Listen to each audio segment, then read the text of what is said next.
Here we are, 6.3, the Siege of Boston. So a siege is like a huge fight, being overtaken.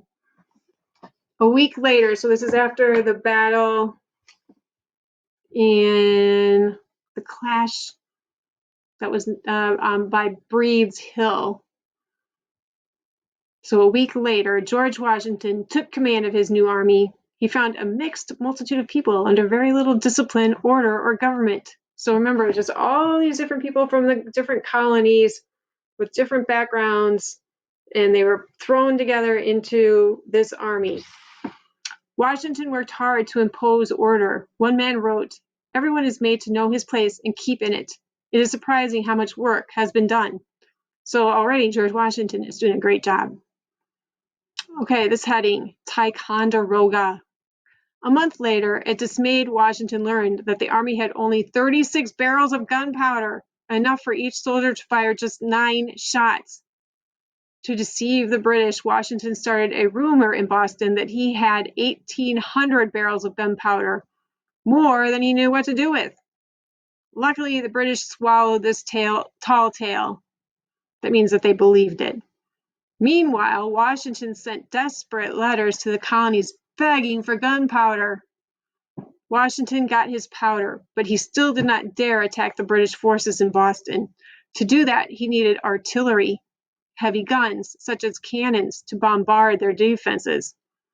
In desperation, Washington sent a Boston bookseller named Henry Knox to Fort Ticonderoga to round up some big guns.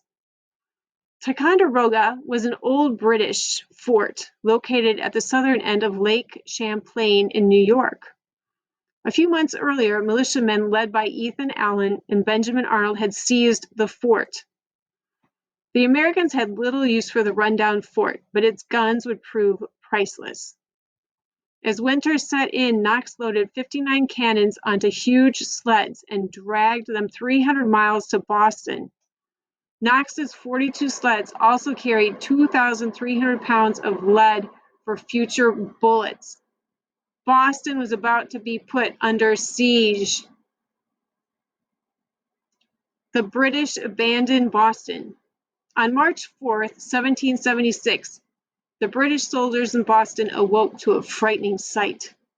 The night before, the ridges of nearby Dorchester Heights had been bare. Now they bristled with cannons, all aimed on the city. Rather than risk another bloodbath, General Howe abandoned the city. Within days, more than 100 ships left Boston Harbor for Canada.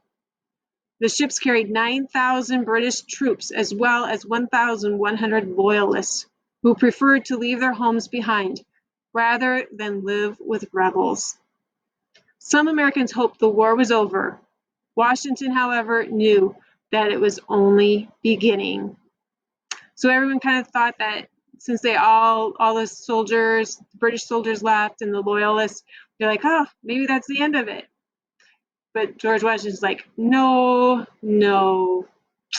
Okay, so that was 6.3, the Siege of Boston.